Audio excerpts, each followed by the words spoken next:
देश का political show जिसका समय है 12 से 2 देख रहे हैं। राजस्थान के रण में तमाम दिग्गजों ने पूरा जोर लगा रखा है। प्रधानमंत्री नरेंद्र मोदी से लेकर राहुल गांधी तक सभी राजस्थान के रण में चुनावी कैंपेन करते हुए नजर आ रहे हैं। और इसी दौरान राजस्थान में कांग्रेस के नेता सचिन पायलट, जिनको लेकर बार बार ये सवाल उठता रहा कि क्या सचिन पायलट और अशोक गहलोत के बीच जिस तरीके के फासले रहे वही कांग्रेस की जो कलह रही इस चुनाव में कहीं नुकसान तो पार्टी को नहीं पहुंचा देगी। उन्हीं सचिन पायलट से बात की है एबीपी न्यूज संवाददाता जैनेन्द्र कुमार ने। सुनिए।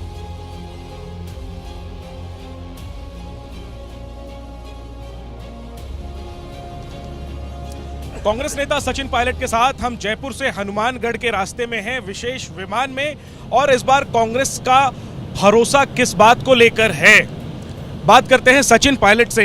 राजस्थान के बारे में कहा जाता था कि चुनाव से काफी पहले ही रुख पता चल जाता था, हवा का ऊंट किस करवट बैठने वाला है, लेकिन इस बार कुछ स्पष्ट नहीं हो रहा है। और कांग्रेस दावा कर रही है कि रिवाज इस बार 5 सालों के बाद सरकार बदलने का जो रहा है वो बदलेगा। किस बात का कॉन्फिडेंस है आप लोग? इस बात का कारण है कि ये इलेक्शन अलग है।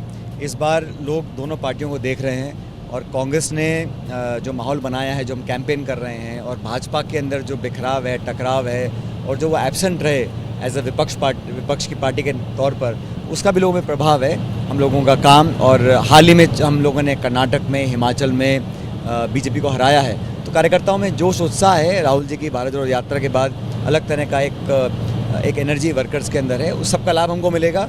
और 10 साल से भाजपा की सरकार केंद्र में भी है, तो महंगाई, बेरोजगारी, तमाम तरह की जो दिक्कत लोगों को फेस करनी पड़ रही है, उसकी भी रिपोर्ट कार्ड जनता के सामने है।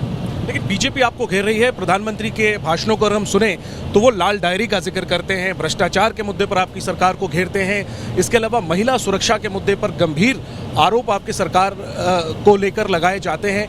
ये जो तमाम पहलू हैं, चाहे वो लाल डायरी का मसला हो या भ्रष्टाचार का मसला हो, महिला सुरक्षा का मसला हो, इन पर क्या आप जवाब दे रहे हैं? कैसे लोगों को भरोसा आप दिला रहे हैं? पहली बात तो ये करनी चाहिए ना कि आपने 5 साल विपक्ष में रह के बीजेपी ने क्या किया। 10 साल आप सरकार में दिल्ली में हैं, आपने क्या 2 करोड़ लोगों को रोज़गार दे दिया? आप क्या काला धन वापस लेकर आ गए? आपने महंगाई कम कर दी।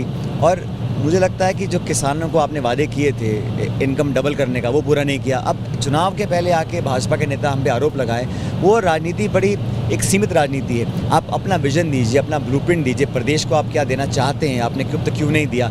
अपनी रिपोर्ट कार्ड अगर पुख्ता हो तो आप औरों से सवाल पूछ सकते हैं, लेकिन हम लोगों ने यहाँ पर डिलीवरी करी है, जो हमने मैनिफेस्टो में वादे किए थे उनको पूरा किया है। अब चुनाव से पहले आरोप लगाना और एक माहौल बनाना अलग बात है, लेकिन तथ्यात्मक स्तर पर जो ज़मीनी लोगों पे हम लोगों ने उनका कॉन्फिडेंस जीता है लोगों का, और कांग्रेस पार्टी ने जो एक मैंडेट अपने ऊपर रखा है किसानों का, नौजवानों का, गरीबों का हेल्प करने का, एक सोशल वेलफेयर हमने एक नेट बनाया है, चाहे वो बीमा हो, चाहे पेंशन्स हो, चाहे स्कॉलरशिप्स हो, वो जनता को पसंद है। इसलिए दोनों पार्टीज़ को लोग कंपेयर कर रहे हैं। हमारा नेता, हमारी नीति, हमारा नेतृत्व और हमारा जो कमिटमेंट और डिलीवरी है, दोनों पार्टियों का आकलन करने के बाद लोग ये डिसाइड करेंगे कौन सी पार्टी बेहतर है। मत भूलिए कि भारतीय जनता पार्टी का बजाय इसके कि कांग्रेस को कोसें, वो अपनी बात करनी चाहिए कि आपने क्या किया है। अब ये कभी डायरी है, लाल है, पीली है, फिर वो करप्शन के इशू हैं। अरे आप करप्शन की जांच करके अगर कोई पुख्ता एविडेंस है तो कार्रवाई करिए, लेकिन इलेक्शन से पहले एजेंसीज का दुरुपयोग करके अब जो माहौल बना रहे हैं उसको भी पब्लिक समझ रही है। लेकिन सर, लाल डायरी का मुद्दा अगर हम कहें तो उसको सबसे पहले तो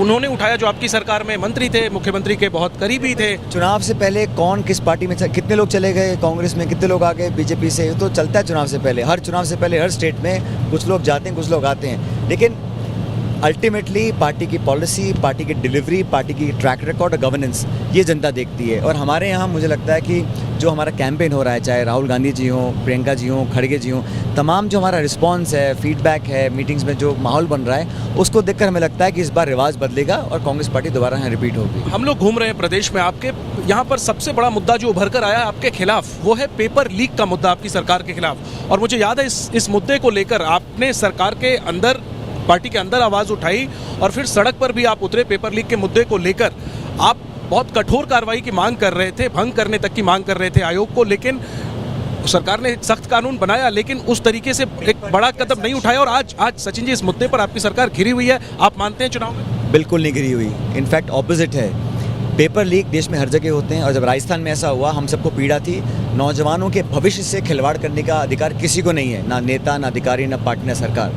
जब इतने लाख बच्चे किसानों के, गरीबों के शहरों में आके पढ़ते हैं, ट्यूशन लेते हैं, कोचिंग लेते हैं, पैसा खर्च करते हैं, साल 2 साल मेहनत करते हैं और पेपर आउट हो जाता है और फिर लीक हो जाता है, कैंसिल हो जाता है, ये किसको एक्सेप्टेबल होगा? इस मुद्दे को मैंने उठाया था तो हमारी पार्टी ने इस अति संवेदनशील मुद्दे की गंभीरता को समझा, करेक्टिव एक्शन लेने के लिए सरकार को डायरेक्ट किया और हमारी सरकार ने नया कानून बनाया है कि जो पेपर लीक में इन्वॉल्व होगा उस पर उम्र कैद तक की सज़ा का प्रावधान है, किसी और राज्य में नहीं है। तो हम लोगों ने एक डेटरेंट बनाने की कोशिश की है और मुझे लगता है कि इशू को पब्लिक इशू था, हमने उठाया, पार्टी ने संज्ञान लिया और एक सकारात्मक करेक्टिव मेजर उठा के लोगों का हमने जो क्रेडिबिलिटी है उसको मेंटेन करने की बात करी। आज नौजवानों का भरोसा हम खो दें, ऐसा मैं समझता हूँ एक्सेप्टेबल नहीं है। इन इश्यूज़ को, पब्लिक इश्यूज़ को हम नहीं उठाएंगे तो वो गलत होगा, लेकिन हमने उठाया, बात आगे बढ़ी और आज एक हम रिपीट करने की बात कर रहे हैं क्योंकि हमारी पार्टी और सरकार की विश्वसनीयता कायम पब्लिक में हुई है। बीजेपी ने क्या किया? गुजरात में हुआ, यूपी में हुआ, मध्य प्रदेश में हुआ, आपने क्या कार्रवाई करी? सिवाय आलोचना करने की, आरोप लगाने की और चुनावी मुद्दा बनाने के आपने खुद क्या किया है? इसलिए ये बीजेपी के मुंह से बात ठीक लगती नहीं है। लेकिन आपके आवाज उठाने का इंतजार क्यों किया जा रहा था? आपने जगाया तो सरकार जगी, उसके पहले जो पेपर लीक हुए उसकी जवाबदेही क्या गहलोत सरकार की नहीं है? सब पेपर लीक इंसिडेंसेस पे एक्शन हुआ, कार्रवाई हुई, लेकिन मुझे लगता था कि हमें और कुछ करना चाहिए। इसमें कुछ गलत नहीं है, लेकिन हमारा जो है डिलीवरी मॉडल जो है, हमारा कमिटमेंट मैनिफेस्टो, हमारी आइडियोलॉजी, उस पर हम वोट मांग रहे हैं, हमारी परफॉर्मेंस पे वोट मांग रहे हैं। और बीजेपी का जो अंडर परफॉर्मेंस है, जो आपस में बिल्कुल बिखराव है और जो तनाव है, वो सबको मालूम है। बीजेपी के जो नेता के कांग्रेस को टारगेट करते हैं, पहले अपने गिरबान में झांक के देखना चाहिए कि वहाँ क्या हो रहा है। मैं वही सवाल पूछ लेता हूँ। प्रधानमंत्री ने सभा में कहा कि कांग्रेस के नेता 5 सालों तक एक दूसरे को रन आउट करने की कोशिश करते रहे, नाम नहीं लिया, लेकिन सबको समझ में आया कि वो अशोक गहलोत और सचिन पायलट के बीच की जो अदावत है उसका जिक्र नहीं, मुझे क्या पता किसके बारे में बात कर रहे थे वो, लेकिन मैं सीधा बोलता हूँ, बीजेपी के अंदर ये हालात हैं, वो किसी भी वक्त हिट विकेट हो सकते हैं, तो रन आउट करने की गुंजाइश औरों के लिए है ही नहीं। बीजेपी खुद अपने आप हिट विकेट हो जाएगी, ऐसा प्रियंका जी ने सभा में कहा, मैं रिपीट कर रहा हूँ इस बात को।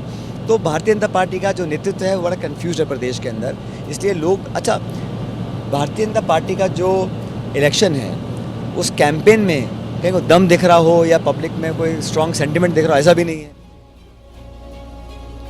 तो सचिन पायलट को आप सुन रहे थे, पूरी तरीके से आश्वस्त रिवाज बदलेगा, लेकिन देखिए इतना तय है कि अगर पायलट और गहलोत की जोड़ी जमेगी तभी कांग्रेस की जीत की संभावना बढ़ेगी।